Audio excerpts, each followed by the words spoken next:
My name's Chris. And I'm Kristie. This is the Washing Up Podcast, and we've got a bit of a special treat for you. We do. You know, we've talked to the people in front of the camera. We've talked to the people in front of the ovens, people behind the gingham altar just recently. Haven't caught our Matt Moran episode, but now we want to go to the heart of production, and who better to speak to than the glorious Alenka. Welcome to the podcast, my dear.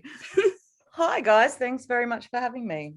It is an absolute delight. I don't know why I got all kind of like... You got very formal. And I just felt like I was at the Golden Globes or something. And the Virgies, the greatest award show in history of mankind. Forget the Golden Globes. Oh, true. Yeah. It's all about the Virgies. Just practice. I don't think anyone watches the Golden Globes anymore, do they? I thought they're on the no list. No one watches the Golden Globes. It was like the Grammys happened the other day, apparently. Look, you just need to drop what's it called, like the wrestling cage down now, because apparently the only time you pay attention to award shows is when someone's getting punched. Yes. I did read this morning that Louis C.K. won a Grammy, so I'm like, cool, I guess cancel culture's done. They're done. Yeah, look, everyone's like, cancel culture's a thing. No, it's not. My favorite was, I think it was the best rap song, and it had was it Jay-Z and Marilyn Manson and a couple of others, and I'm going, oh, that's really not cool. There's problematic categories all over the place. The best problematic man category. Yeah. That's large percentages of most award shows, to be blunt. Amazing. What isn't problematic though? No, is Bakeoff. So you like my segue? I've been doing this. Excellent segue. I'm very good at this. So obviously you got tasked with the job of caring for and bringing back an institution. No pressure. How was that? Well, do you know what? I was in a very fortunate position because both BBC, who's the company that's taken it on this year, obviously, or taken it back, should I say, are dear friends. And also Nicole Rogers, who I know that you know, the former executive producer, is also a dear friend and mentor of mine. She's been my boss several times over the years, and we've worked together. And she threatened me with death should I ruin her beloved format. She was there were more swear words. I'm not going to drop her in it. There were more swear words than that. But I was in good hands. Do you know what I mean? Like I was basically set up to succeed, and also inherited most of the lovely heads of department that have done the show before, you know, so a knowledgeable food team, art team, director, cameras, like the whole thing. In fact, I was probably the newest person there for the majority of the team. So it was a bit of a home run as far as being an executive producer goes. Like it wasn't a hard task. It's a beloved format. So for those of us who are in the TV industry, what are some of the responsibilities of an executive producer? Bakeoff sphere, I guess. Oh, this is actually how I explain it to the cast. It's probably the most apt analogy. If a TV show is an orchestra, then I'm the conductor. So I don't play an instrument, but I have to listen to all the instruments, and I have to make sure they're all playing in tune, and I have to make sure that we're playing the right song, you know, for the right amount of time to the right audience and I'm responsible for all of that, you know. So right from the beginning, it's who should be in the orchestra, what music should we play, you know, where should we be performing this piece. I'm really flogging this analogy now, but no, it's working. It's working. We're going with it. You get what I mean? I'm kind of bringing to me the tuba. Yeah. I'm the buck stops with me, I guess, is the short version. And if things go right, I get to take all the credit, and if they go wrong, then I get to say that's my fault. So but then you get to blame Nicole. She won't mind. Yeah. Well, Nicole just taught me wrong. Yeah. Well, I don't know what happened. I followed what she told me to do. I gave her a call. She gave me all the wrong advice. What can I say, boss? Well, the problem was she was probably locked on the roof somewhere. For anyone who hasn't listened to the Nicole episode, by the way, from the other year, she locked herself on the roof of Channel 10. So in the middle of a podcast. So just heads up for everybody out there. In terms of like setting up for the show, Nicole talked about the way she put together her baking matrix, which was her philosophy was she'd sit down at a table with a pen, a bit of paper, and a cup of tea, and go, "What do I want to eat with this?" How did you go with the ideas of putting all that together? Similar process, minus the table and the cup of tea, really, because the one thing that was very different this year was that the entirety of pre-production was done remotely due to all the lockdowns. So I didn't even set foot on the set itself until 2 days before shooting, because I was from a lockdown LGA. I actually had to relocate during pre-production, just in order to keep my job. So everything we did on Zoom, and we just have these giant brainstorm sessions.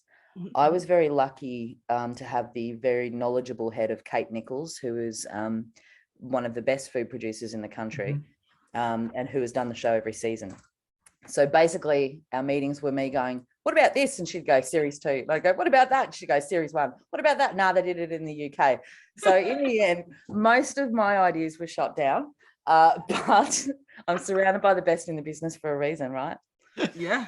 Yeah. And so it was a long process. We did it in 2. We ended up working out weeks 1 to 5 and getting those signed off by Foxtel. So we had something for the food team to start on and the bakers to start on as they were being cast, and then we did the following, the rest of it in a few weeks after that. So with the Zoom meetings where you were like all of us and like effing around with all the, what's it called? The filters and the... What was it? Well, I don't need to put like a cat filter on my Zoom because I have 2 cats that like to involve themselves in Zoom meetings already. But no, do you know, mostly, despite the fact that I've done at last count something like 14 seasons of food shows, a lot of those meetings involve me Googling French words to figure out what Kate was talking about. I'm like, a gâteau synonyme. Yeah, that sounds good. Show me a picture. Where am I looking? It's one of those things too. I mean, and obviously we've done a number of series both here and Canada and bits of UK as well, obviously. And it's still to this day when I write my notes as I'm watching the episode, I don't write the words as they're spelt in French. I just write what I think the amalgam is. Yeah. So I have done Gâteau Saint-Henri now, it's 4 times at least. I still don't bother to try to spell it properly. It's a classic for a reason. Yeah, exactly. I've done it 4 different times and I just go GSH. I know what that means. GSH. We know. We should go with the choux pastry nuns. What are they? Religious l'ancien. Oh, yeah. And look, Canadian in particular gives us a little bit of practice at French words. Oh, true. But not enough. And in the end, I just sound it out, and I literally will write it phonetically on the page so I can say it properly. Hey, whatever works. So it's the only way to get the information through. Look, that's why you're a Kizzy teacher, not a language teacher. Not teaching language, that's for sure. Well, you know what? It was actually really educational, that whole process for me, and a bit humbling too, because coming from so many food shows, I was maybe a bit cocky. I was just kind of like, oh yeah, I know food shows, fine. And then to have Kate sit there and list off every type of pastry, every style, the history, all the different kinds of baking that I hadn't even given much thought to really, because a lot of the food shows focus on, main courses, essentially. It was really enlightening. I was actually about to say that, you have worked on a variety of food shows. We're going to talk about, one in particular a bit later, but Bakeoff's a bit different because I was thinking about that. There's not a hell of a lot of baking on any of those shows. No. Like it might happen once or twice a year. There's one, and I won't name the show, but there was one where there was a cake that was baked in a challenge. Oh, Poe was brilliant, and I'm just going to say, I'm not talking about that really? Cake. I'm talking about that show though. So thank you for outing MasterChef.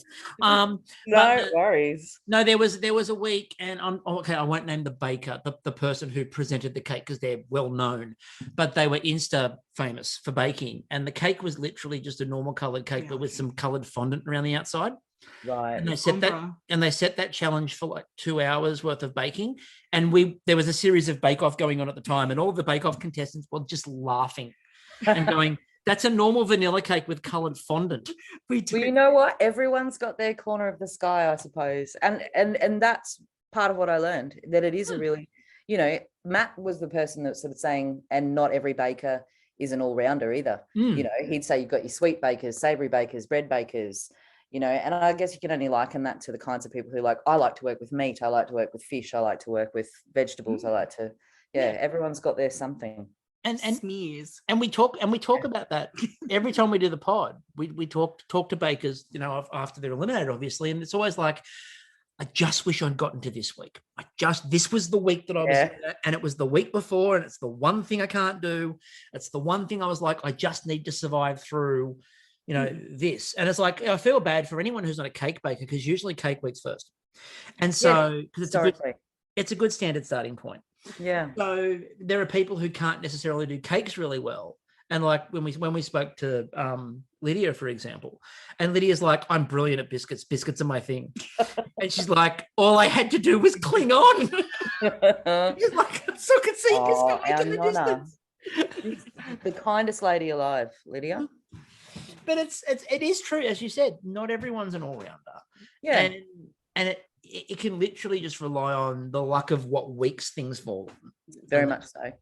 Yeah. So what are some of the cool things that goes on behind the scenes? Like, you know, the shed always looks fantastic. And like, you know, it had to be different this year because of COVID, you know, but it wasn't, it still retained the essence of the shed. It wasn't like, oh, there's too many things just missing. It still was our beloved shed, but we knew everyone was safe. Just around. I think visual, if you're talking about the impact on screen of COVID, was pretty much limited, I think, to the finale. As you would have seen, we had to scale that right down because we couldn't have 150 people and a garden party and all the rest of it. You know, we had a limited number. But for the rest of the series, we made a very concerted effort for COVID not to look like, you know, that we don't, you know, the Bakeoff shed exists in its own magical world where COVID doesn't touch. There's no such thing as global pandemics in the Bakeoff shed. So, really all that was our wonderful, talented art team getting everything out of storage and working their butts off to make it look amazing every day. Yes. I want to thank them for their choice of peonies. That always makes me happy when I see them. I know. I will pass that on. And it was the way that, like, for example, again, in like the grand final, the decoration in the grand final to make the shed look more special. Yes. It was a really nice, and it was a nice touch of Claire to decide to style her dress in the style of the flowers. I couldn't tell you which came first, to be honest with you. It was an ongoing process. I like the idea. That was a tough gig because it was really hot, and the poor art team had to bump in those flowers, then bump them out and keep them in refrigeration, bump them back up again. They did a lot of work to make it look like it wasn't whatever, 32 degrees or something. And how much Claritine was being passed around? None, thank gosh. It was bees being chased out of the shed. I love the idea that they just had a barren shed, and then Claire's walked in the dress and they've gone, quick, stop. Inspiration. Go down the road. Run. Somebody go down. I mean, it's like and we mentioned it on the podcast. I assume that when it got to the mats for the individual house, when the fancy mat at the end, that someone just went down to Rhodes and went down to Hobbyco and like went, let's get a train mat, let's get a railway mat for the houses. Yeah, and you know what? That's an expensive hobby. Who knew? I did not know. Stupidly crazy. When the art team came back and told me how much that all cost to put together, I was like, wow. But it did look amazing. So worth every cent. Train collectors are a rare breed, and they will spend that much money on their stuff. And everybody's got their something, Chris. Exactly. I agree. I'm not rubbishing it. It's really expensive for that mat though. Seen me in my polyclay. I have seen you in your polyclay. I have seen you in your polyclay and my former lasagna maker. Anyway, moving on. We won't talk about the broken pasta maker. Sorry, background. So, look, I'm going to mention it early to get it out of the way. You're about to say the words biscuit pinata. Well, okay. There's two different things. I'm going to start with biscuit. All right, now you're going to mention that as well. Awesome. Yeah, I'm just going to start with biscuit pinata. Biscuit pinata. Yes. Discuss. I am feeling very defensive about our beloved. I know you are. I'm ready. Pinata. I mean, look, here's the acknowledgement I'll give you. You're right. It's not patisserie, which seems to be everybody's bugbear with it as a concept. It's not patisserie yet. Like there is plenty of ceiling space in patisseries, and I think they can, you know. I think we could get to patisserie if we gave another 2 hours on top of the 5 they already had. No, you know, actual patisseries, if they want to make some extra money, like just use the ceiling space and sell friggin' biscuit pinatas. New line, you know. True. Yeah, Kristie's been arguing that the weakness of the challenge wasn't the challenge, but the patisseries haven't bothered to adopt it. Yeah. Okay, well, I like that plan. I know you do. I'm on Kristie's side. No, I get it. It's funny. It never actually occurred to us that it would be divisive for fans of the show, because it's something that we all loved so much. And we loved making that episode. We loved cutting that episode. The network loved that episode, you know. And then to kind of see that reaction come rolling and people going, what's this? And we were like, oh, whoops. You know, can't win them all, I suppose, but I'm still proud of it as an episode. But the good news about it, though, is that it reminds you that you've got a really dedicated, passionate audience of the show. Yeah, that's very true. And again, it's also an audience that can usually go, what the hell is that? But at the same time, don't go, what the hell is that? I'm never watching this again. They go, what the hell is that? Yeah, I'll be back next week. Yeah, next week. I'll be back next week. They'll probably get it right next week. It's fine. And you know what? There's not a single show I've ever made, worked on, or run that you don't sit there reading the Twitter feed, and at some point go, oh, what? People are lying if they tell you they don't follow that stuff. And we're happy to sit there and smile when everyone's going, this is amazing. But we also have our little twinge when someone's like, what the shit is this? So I get it. I get where you're coming from, but I will defend Biscuit Pinata to the death. You can defend them to the hill. Now, the other thing I'll mention is we'll get them both out of the way now. Fine. Sorry, Alenka. Okay. Get them out of the way so we can focus on the good stuff. Okay. All right. The technical. Oh, I've seen you guys complain about this. You hate that they help each other. Oh, we love that they help each other in the signature and the showstopper. Yeah. But the technicals where it's like, how much do you know about baking? Yeah. Do you know what? I've been ruminating on this, and I completely understand your perspective, because in some ways you want to know, can they sink or swim? If the recipe just says choux pastry, you don't want to know, see them running across to someone else and go, how do you make choux pastry? I get it. But the flip side of that is that this group of bakers, as they have been every year, as I understand it from Nicole, they just love each other and support each other so much. And it feels really counterintuitive to tell them, but just not now, okay? Guys, be friends. Guys love each other, but just for the next 2 hours and 15 hate minutes. each other. For the next 2 hours, you're say a word. Yeah, just one more enemies. Get it. And then I see both sides. It would be a massive switch for Mel and Claire. Like Mel would have to go back into teacher mode, like this kind of like school run, like, back at your desks. My favorite Mel and Claire reaction in any of that was in the grand final. He mentioned it when they ran outside and had to work out what the hell lemon myrtle was. Then came back in, and then they had their conference with what they were doing with the cream. And they're standing in front of Mel and Claire, and you could just see Mel and Claire looking at them going, have they stopped in the middle of the grand final to have a conversation? To have a chat. Is this a stop work meeting? What's going on? But they know the clock's ticking. Going for better conditions. They do. Less dogs, more cats. Oh, mate, never less dogs, more dogs. Yeah, frankly, we could have had 20 more dogs in the shed. I would have been a very happy producer. I mean, you actually ended up with more dogs in the shed, I think, almost any other year. We did. Look, she sort of hinted at it a bit when we spoke to her. But was Mel like dropping trails of food outside to lure them in? What was going on? I think she was just summoning them with the power of her love. But no, honestly, realistically, because of COVID and because at the time of the lockdown, you could come out of your house for X amount of time to exercise yourself and your dog. That dog park right next to the shed was full every day. Yeah. So that's all it was, honestly, which was a gift to us for shooting, shots of dogs being cute, running around gambling in the grass. But occasionally, they would. There were quite a few that didn't make the cut, including a staffy that interrupted judging once to jump all over Maggie and Matt. and who was wet at the time as well. I don't know how. It wasn't raining, just a giant wet dog in the shed. Just a good puddle. Yeah. We thought we won't include that one for hygiene. So Matt, what do you think? So Maggie, what do you think? Staffy? Yeah. Do you have an opinion? Well, the best part about dogs in the shed is always their frantic, embarrassed owners that run in after them, who don't actually know what they're getting into, right? So first the dog appears, and then some flustered, middle-aged lady will be at the door going, "Oh my God, what is this?" And then you see them clock Maggie Beer, and Matt Moran, and then they see the cameras, and then they freak even more. And then they do that thing that people always do when cameras are around, and this makes me laugh so much. They duck, like it makes them invisible. And then they try and grab their dog by the collar, and they're like, and drag them out of the shed. 6 cameras on the whole thing, everybody laughing. It really lightens an afternoon. You are right, by the way. I'm just thinking about that. Yeah, they duck. They duck. Yeah, and then they try and do an exaggerated sneak away, and I'm like, now I'm looking at you more. You're like, because cameras can't pick you up if you duck. Yeah, that's right. Everybody knows that, Chris. It's like whenever cartoon sneak, and you're suddenly invisible. Whenever you watch any drama series, like the characters go missing automatically whenever they crouch, they bend over. Done. They're gone. You can't see them. But if you think about it, like, it is weird stepping onto a set, as you both know, you've been. you know, and from being on the other side of the screen, all you see is kind of the magic element when you step onto the set and suddenly see, oh, there's a bunch of sweaty people in masks and cameras and gearboxes everywhere. It dispels the magic a little, but it's also a shock if you don't know what you're walking into.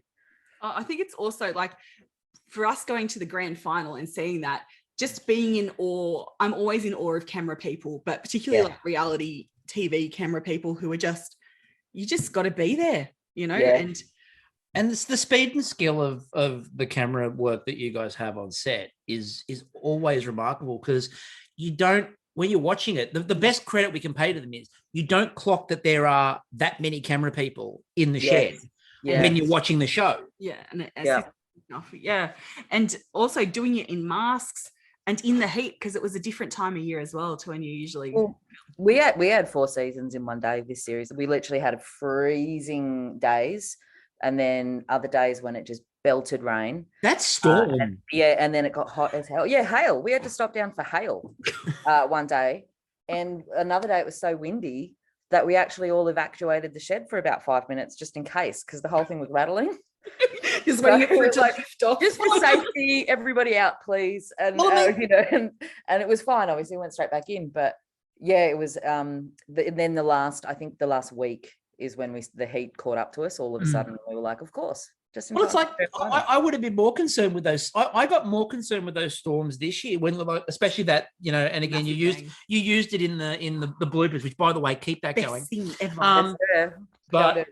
But that massive, when they were doing the Hoda judgment, and it like boom, it's like someone doesn't want Hoda to get his cake out. Yes. But knowing from when Nicole spoke to us about the fact that when she revealed the shock of that's a tent, and they're going, oh crap. Yeah. Well, I mean, do you know what? It's a hardcore tent. If I was going to go camping, I wouldn't mind a tent like that. There's very little tent-like about it. There's a lot of wood for a tent, but yes, it could be picked up and blown away if the storm is picking up. So in terms of, we've talked a little bit, and we'll get a little bit more into other shows you've done as well, but what is the largest difference that you found walking onto a Bakeoff set as opposed to like the other food shows you've done? I'm trying to find a way to put this very delicately, because I don't want it to reflect poorly on any other show that I've worked on.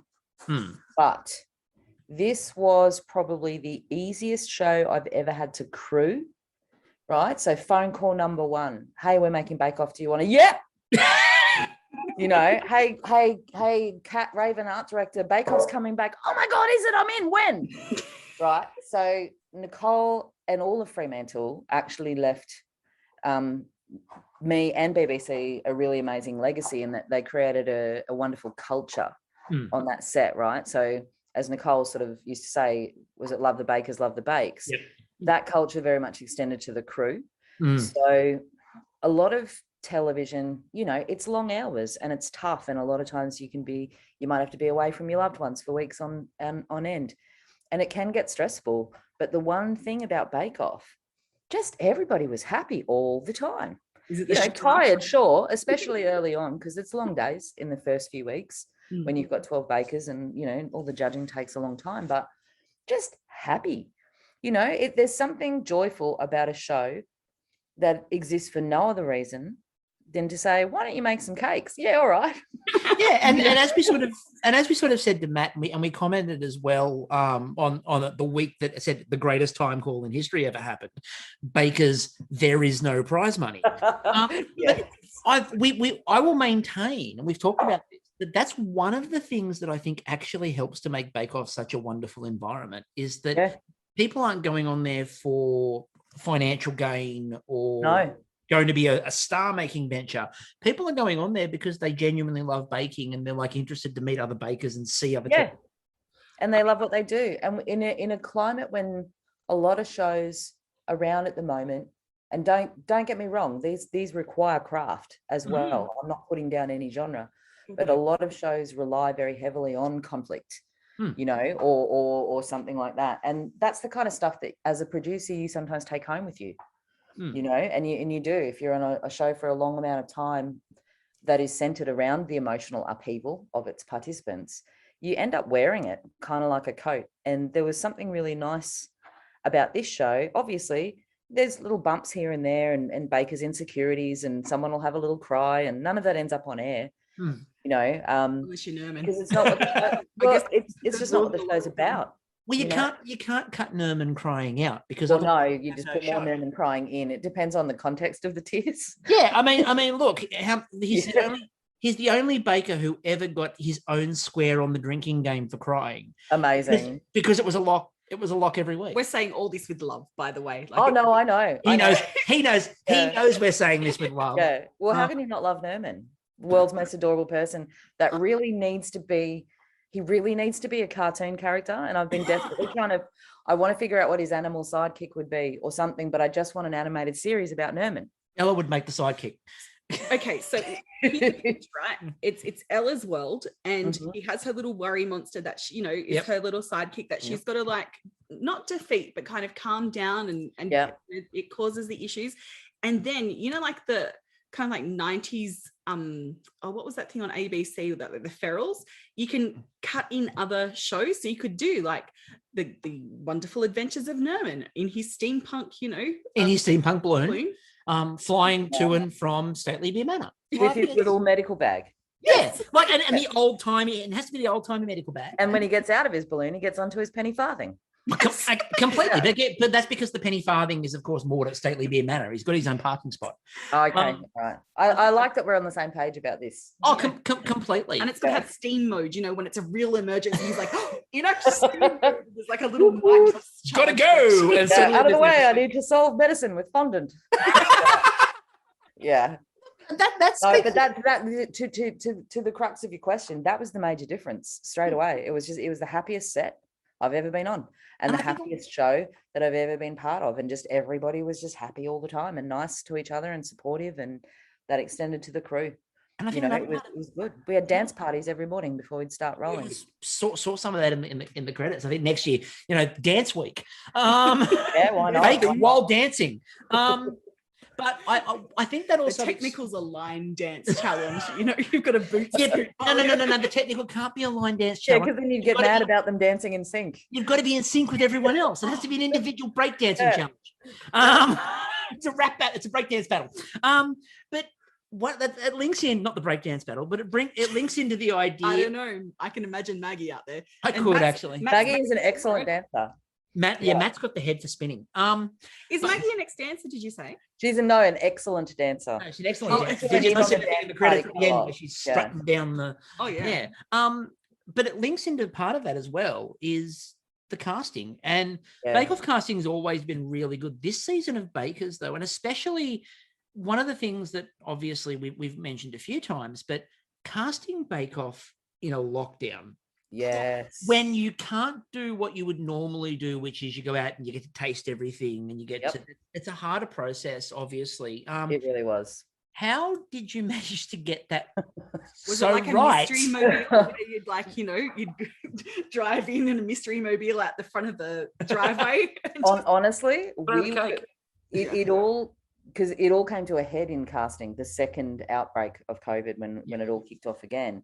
We were only a week away, or maybe 2 weeks, from actually doing the casting tour as per every other year. We had places booked in capital cities. We had people lined up to come, and because the whole point of the casting tour is not just to meet people and get a real feel for them in real life, but the practical side of it is you put them on camera, you have them do a timed bake.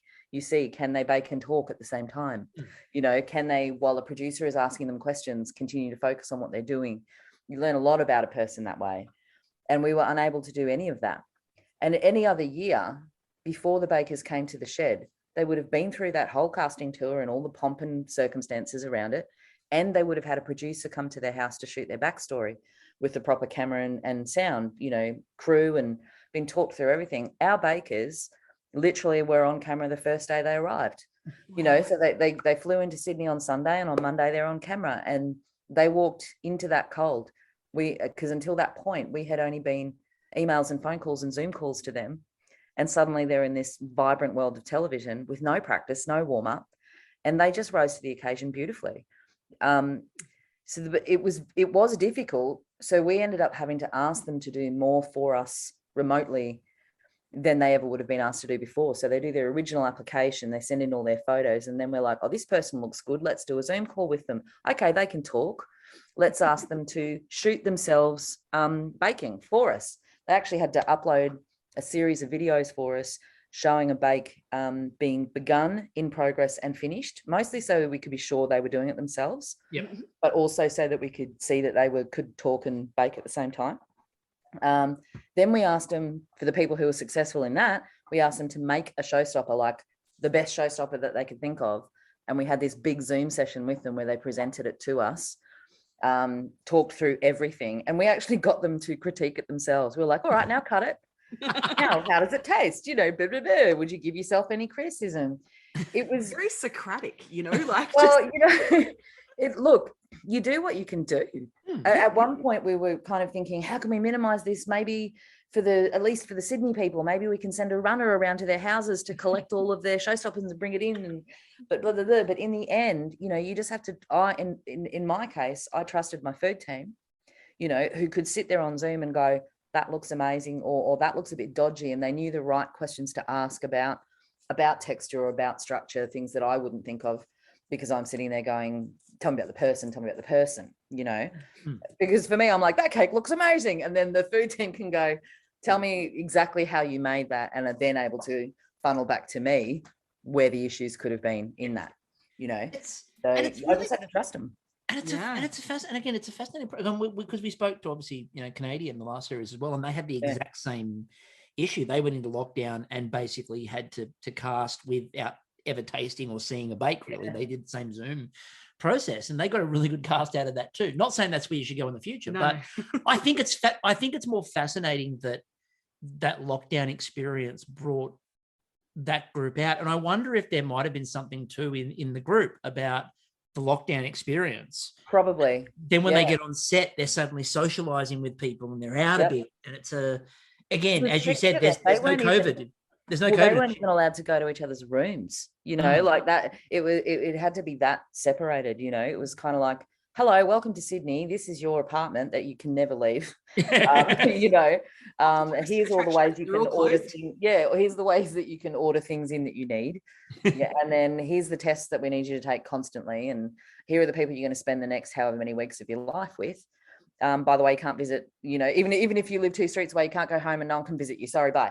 Yeah. You know, so they really, it was you know, and for the first series, Maggie couldn't go home during shooting, and neither could Claire, and she was away from her kids, and there were a lot of, you know, and we had earlier starts than usual because we all had to turn up and be tested and wait for results before we could go in, and there was definitely a knock on in that respect, but everybody kind of just rose to the occasion, if you'll forgive that tired old baking pun. Yeah, of course. Really beautifully, you know, it had to happen, so we just kind of got on with it, and then it became the new normal. Look, it is really something that I think, you know, for a lot of the shows that we were watching during the pandemic, or that we knew were shot during the pandemic, was a bit of awe and I want to say, like, gratitude to the production teams like yourself, who, you know, we know you're a creative team, but this kind of situation then forces you further out of boxes and finding different ways. So explaining that process just shows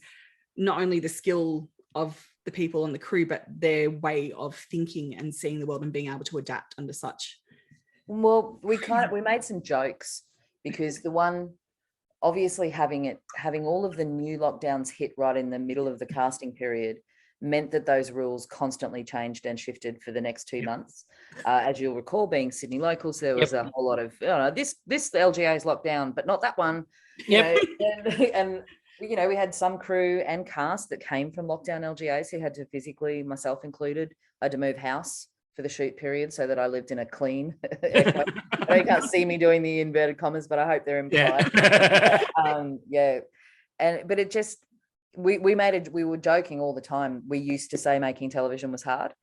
You know, you used to be on any other show being like, oh, it's hard, I'm tired, yeah, jobs are hard. And now we're like, we will never say that again.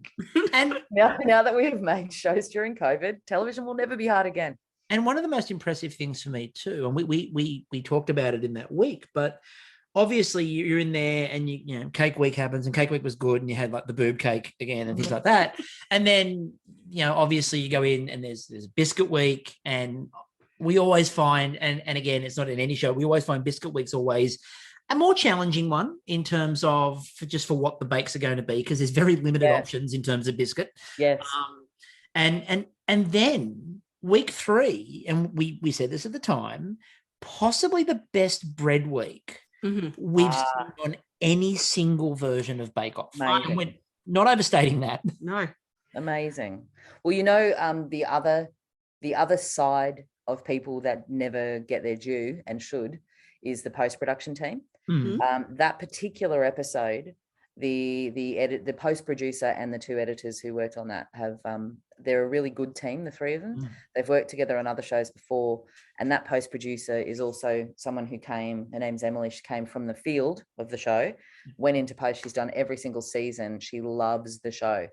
And that's the kind of thing that can help elevate an episode, no matter its content, to that next level that makes it really special. And so that post-production team was a big part of making that such a great ep as well. Thanks, Emily and team. Yeah. But you can see, like, we can see as an audience the care and love that's been put into like what they've been thinking of, like, how will we show this story, or how will we present this person's, you know, not calamity, but, you know, like a point that's been quite stressful. It's a pressure point. And how will we show Mel Bottle stealing like the food without look like she's just perpetually walking around giving arms for the poor? Exactly. You tell you that's what she used to say, because that's what she used to say. No. It feels like it feels very Buttle.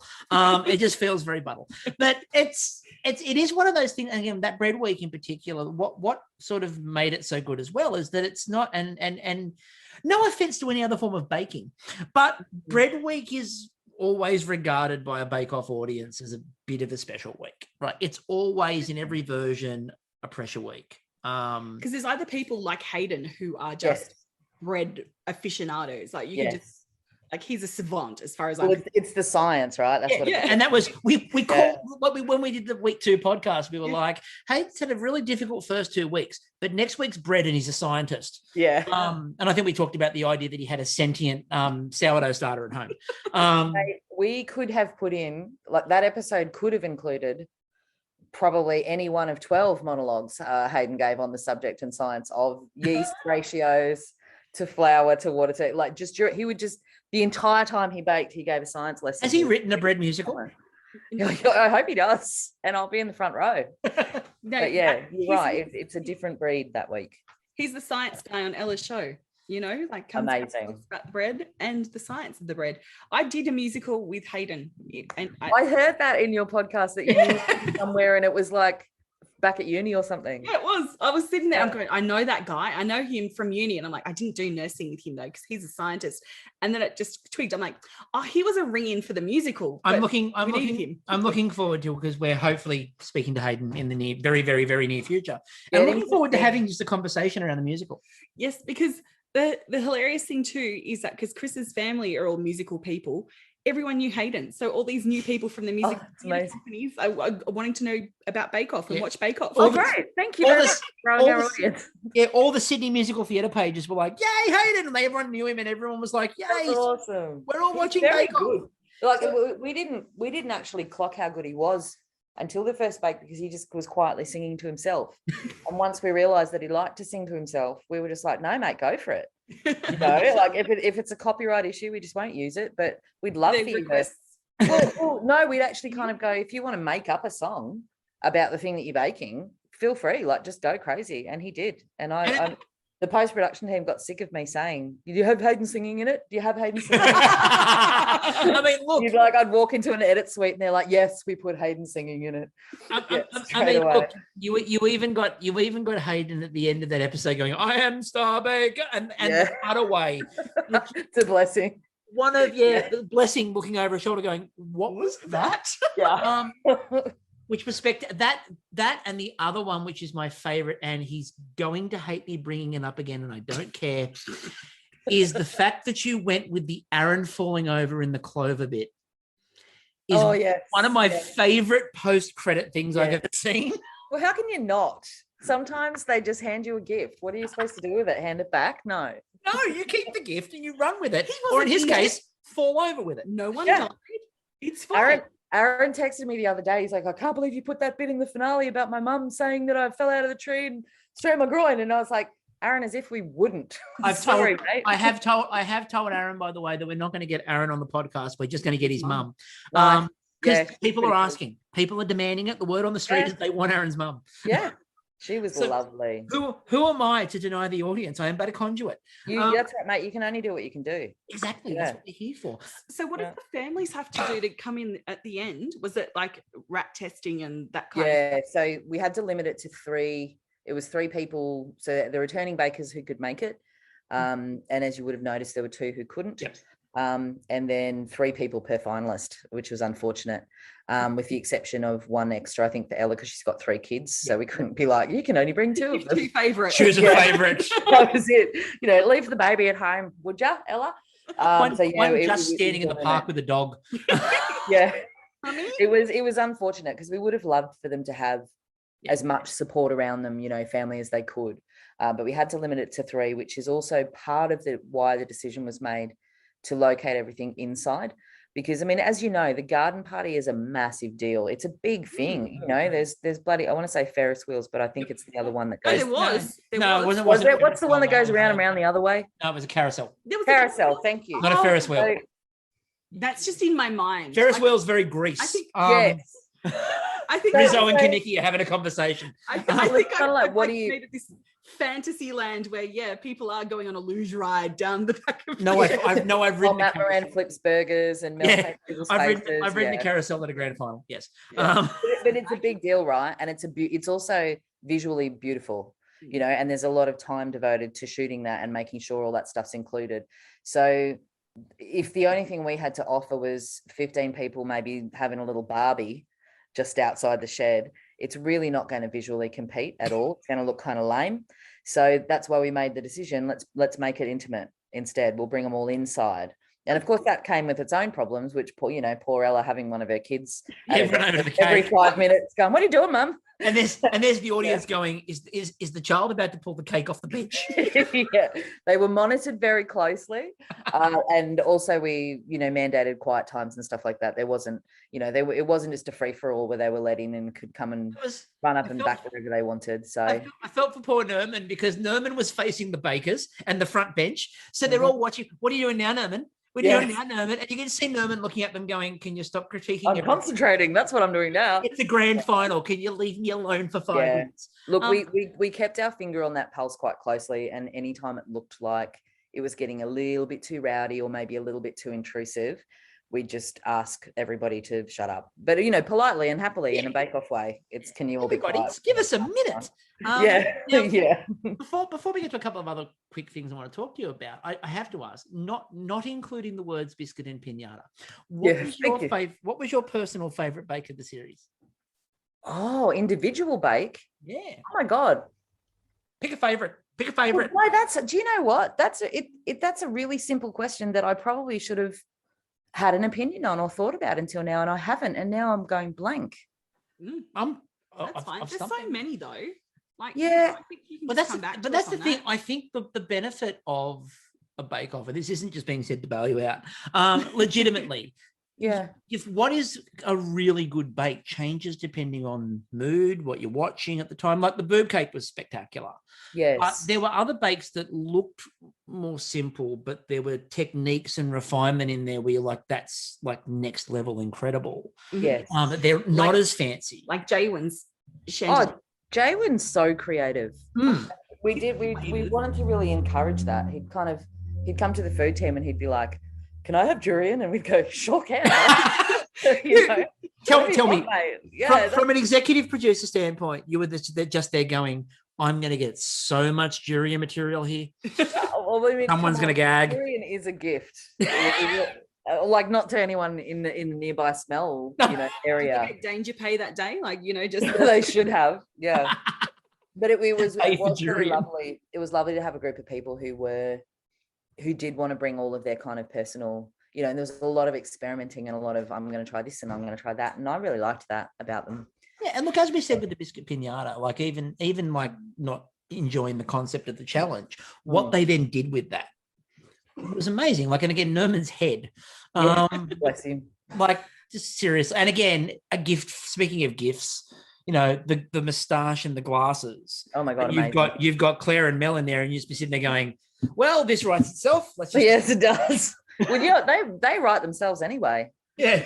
You know, like honestly, script wise, we only ever really have a framework, you know, with the stuff that we know we need to have. You know, you have X amount of time and it's called this and blah, blah, blah. And they just go to town, those girls. I love them dearly. They are so bloody skilled. Like, yeah, I've been massive fans of Claire and Mel since like they were new, like fresh on the scene, like the early 90s or mid 90s for Claire, and Mel the early 2000s. And you know, we got, you know, having gotten to speak to them, I'm just like, these women are so friggin' skilled and talented, and they're just not lauded enough as far as I'm concerned in the world. What? After so many seasons too, and Mel being a foodie, they know so much more about baking than either of them lets on. Yeah. Well, Mel's a fondant, what was it? A fondant expert now. Mm-hmm. She's a fondant expert. Yeah.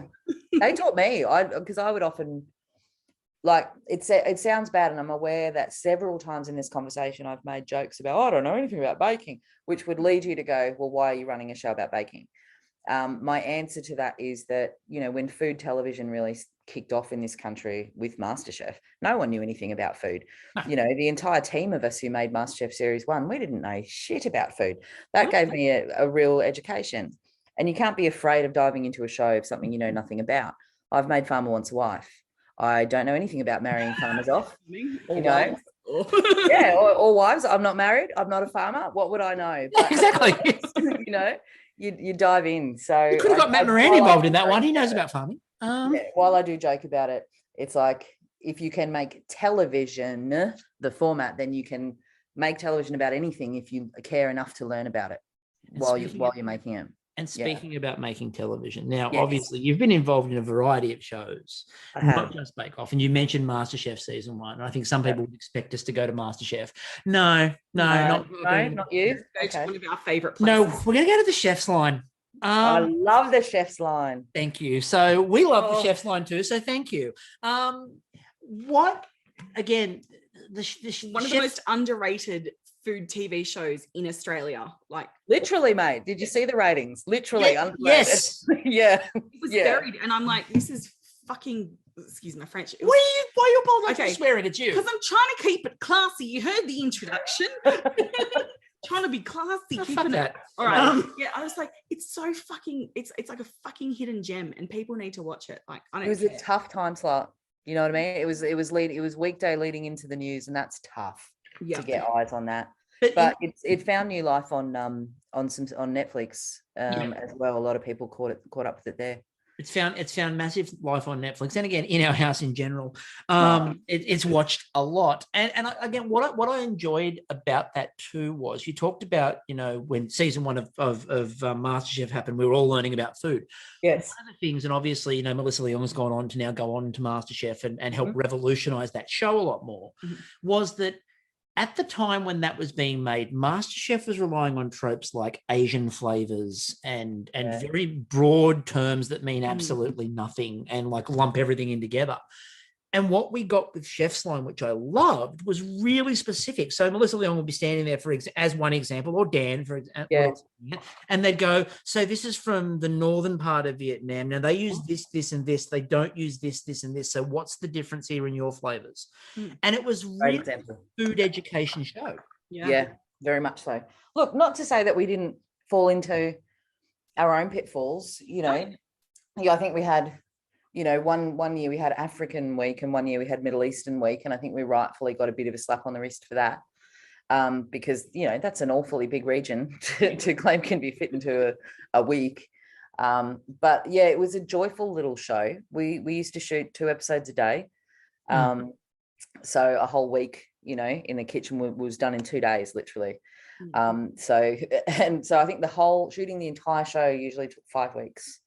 From start to finish, and they were very long days. I was going to say that's a long couple of days to do that. Yeah, and we were in this old ironworks factory on Botany Road. Yep. And then all those, when it would cut to the interviews and there are all those beautiful old, wheels in the background and the sparkly lights. It's like what you couldn't see was the heavy metal dirt on the floor in the interview rooms and and all of that.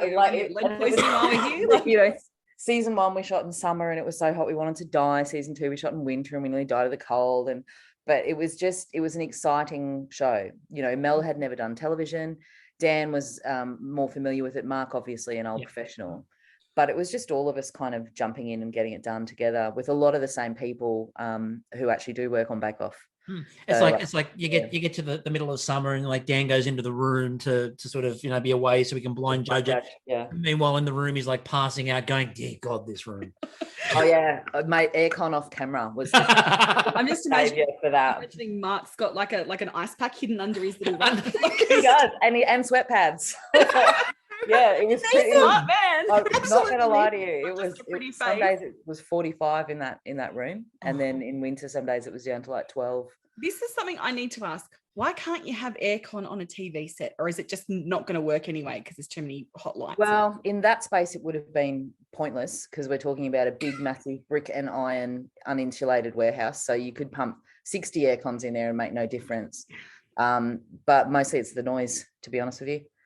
Because there's nothing you can do about that background noise. It just drowns out everything else. You really can't overdub and go off and do Vox over Vox on Bakeoff. You know what makes me angry though? We've got Elon Musk and what's his face? He like racing to the bloody stars, Bezos, and I'm like, why aren't you working on creating an aircon for TV sets? Look, yes, agreed. It's the most important part of their future jobs. They haven't worked it out yet, but they will eventually, and they'll get there. -XY. Well, you know what? As someone who believes the two best inventions of the 20th century were the internet and air conditioning, I absolutely 100%. agree with you. Yeah, 100%. And I mean, look, the benefit of obviously having those weeks where you're like, talking about African week and stuff like that is that you can then, when you do Bake-Off, avoid tropes like the week that British Bake-Off did Japanese week and didn't use a Japanese ingredient. So that's a good one. That's a good one. And although you did, Beyond the Boshy Plum did come out this year. It's tough, because you do want to be as inclusive as possible, but avoid tropes. Yes. So, you can have Japanese week if you're respectful about it. Yeah. And as long as you talk to as long as post-production knows that they can't use any gong sounds or, or tropey music, things like that. There's a way of being inclusive without resorting to stereotypes. And look, I think it's also tricky these days. Like I could imagine like when, starting out in MasterChef, those first 3 seasons, there was a lot of new territory to explore, like that, like for me, that is like, not just for me, the whole of Australia, that's where I think our foodie culture really came from.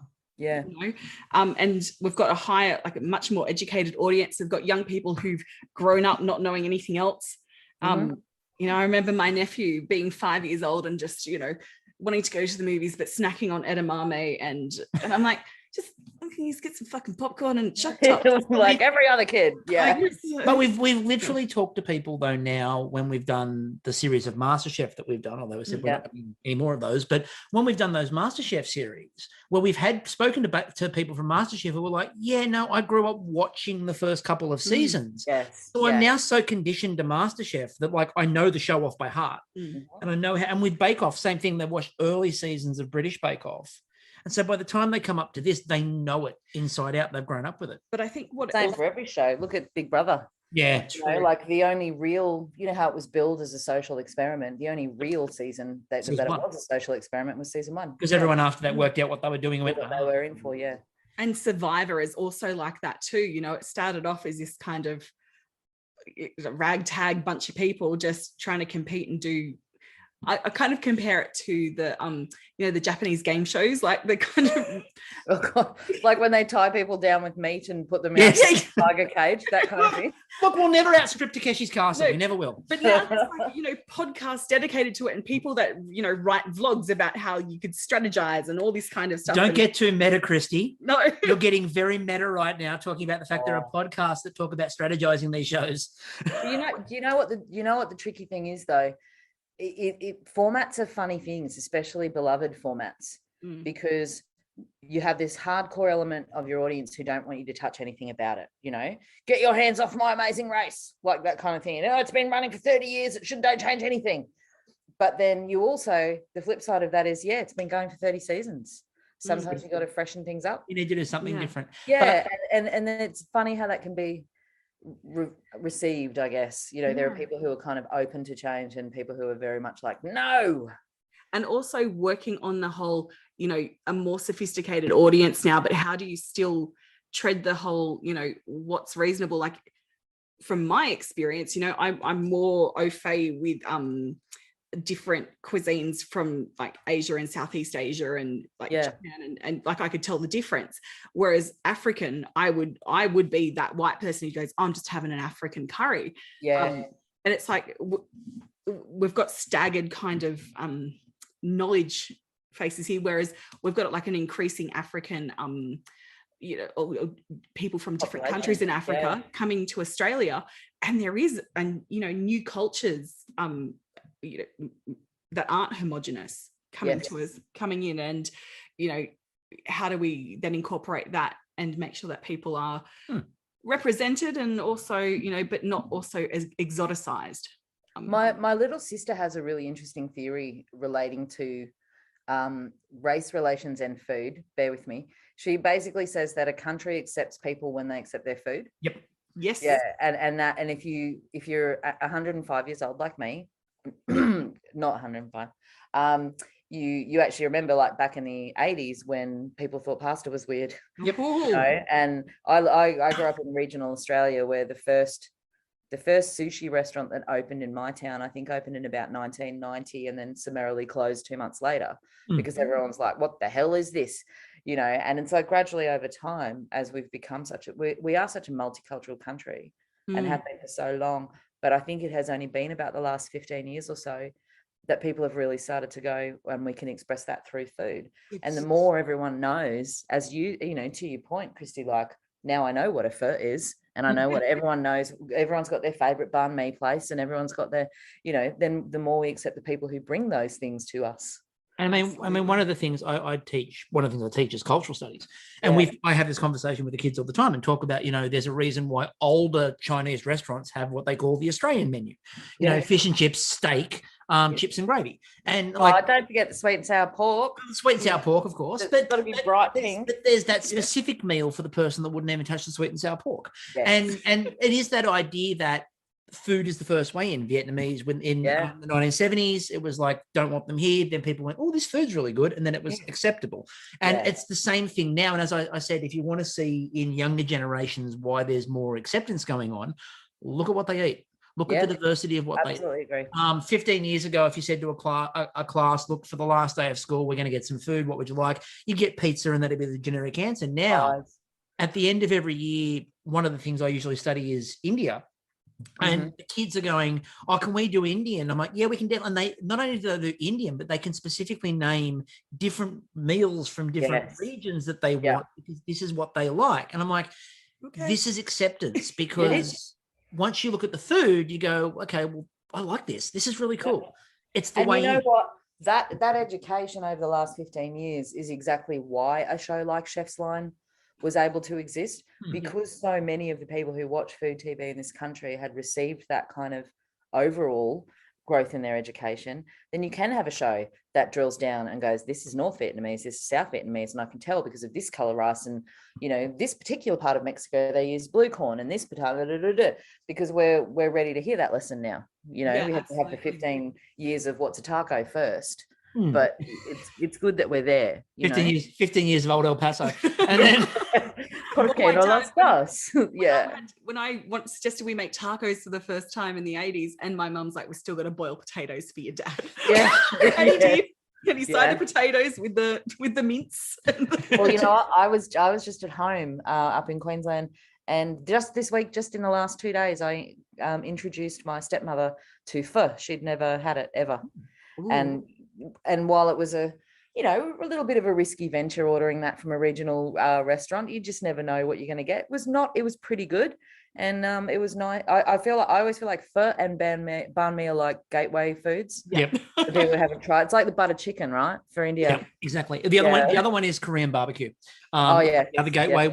My mother who listens. Hi, Mum. we got it at Korean barbecue for the first time ever. When we got it the first time for Korean barbecue, this is amazing. Can we go all the time? Yeah. This is really good, and it's a gateway into a culture and a food that you may not have ever experienced before. And those gateway foods are important. And that's why we liked encouraging. You know, when Jalen says something like, I want to do black sticky rice and put durian on things and whatever, we're like, go for it, mate. And because you don't have to always have a raspberry cake, do you? Fish sauce in several of his bakes. Yes, that was an interesting choice.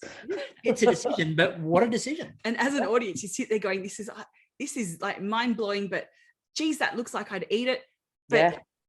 But is it going to be good? And then you see Matt and Maggie eat it, and they're, Maggie's doing her little like swooning arm wave, yeah. You're like, oh, yeah. And it's good. It was like, again, when he did the week where he did his sausage, Jay did those Laotian sausage roll, I'm like, oh, yes, that was of all the recipes, and like there were so many good bakes this year. That was one of the ones where I just looked at it and like, I require that recipe yesterday. Well, it's a little different this year in that. You would have seen with the rearrangements at Foxtel, they used to have the lifestyle food dedicated website, but now everything falls under the foxtel.com website. So there was less requirement for the recipes this year to be delivered past show-stopping wins, I think. Technicals and showstopper wins, yeah. But in terms of the series overall, one of the things I think, just to sort of start to the jaunty music, I really like the turning up of that. Yeah, there was a lot more jaunty music. You are right, and different instruments being played too, which I like. So interesting. You say that because it's the same catalog that's always been available for post-production. They're just different parts being used. Well, I mean, every track gets delivered, as you may or may not know, with layers, what we call stems. Yep. So the whole piece will have every stem, and you can literally go, let's hear it without violins, let's hear it without drums, let's hear it without blah, and you can strip them all back. And we did encourage in post to people to use the stems rather than just the track as a whole, because everyone knows all those tracks. I would be horrific at that because the episode would be 4.5 weeks late because I'd be there playing with the stems. That's all that'd be happening. I'm just like, what about this stem? What about this stem? What about this stem? How's the episode going? Oh, I don't know yet. Don't know, but the music's great. The music's fantastic. I've got this first introduction of Mel and Claire is great. We're going to go into the shed any minute now. So you'd know mine because it'd be mostly bass or clavichord. I don't know why. I just think that. But one of the things, some moody bass in the background. But one of the things, just to sort of to bring it all back around, one of the things that I think we appreciated this year, and the audience as a whole appreciated, was that first of all, getting Bakeoff back, especially in a scenario where at one point it was, is it coming back? Even going to be a world? And as we said to Matt when we spoke to him, we reminded him, and he went, "Oh, that's right." Between the last series being filmed and going to air was 10 months. Then there was the gap between the last series going to air and this series, which was so long that it was just like, 2 years, don't know if it's ever coming back. So to get it back, first of all, was great. But secondly, to get the show back, and it was exactly what you would anticipate in the best possible way. Well, thank you. And that's thank you to you, and thank you to the whole team, because it was the audience this year. And again, we obviously do the roll call and do all the Twitter back and forward, and the audience was genuinely loving the fact of having the show back, but also loving just the bakers, the challenges, the way it all was coming together. It was like, it's just so nice to have it back. Well, we've discussed ad nauseum the fact that it's a sweet show, and it is. And I think, especially at the moment, there's something very comforting in that kind of nostalgia, and it's such a cliche, in these uncertain times, air quote, ... whatever. But there's truth in that. Sometimes you do just want to put on a pair of comfy slippers, and Bakeoff is a pair of comfy slippers on telly for your eyes. Yeah, terrible analogy. I think that there's a lot of truth in that. I mean, to mention the dreaded M word, Masterchef. In the pandemic lockdowns, the series of Masterchef that performed the best was the one which was less combative and more just a bit more like a celebration of food. Is that when they first introduced new judges? Yes. Oh, that, you know what? Hats off to them.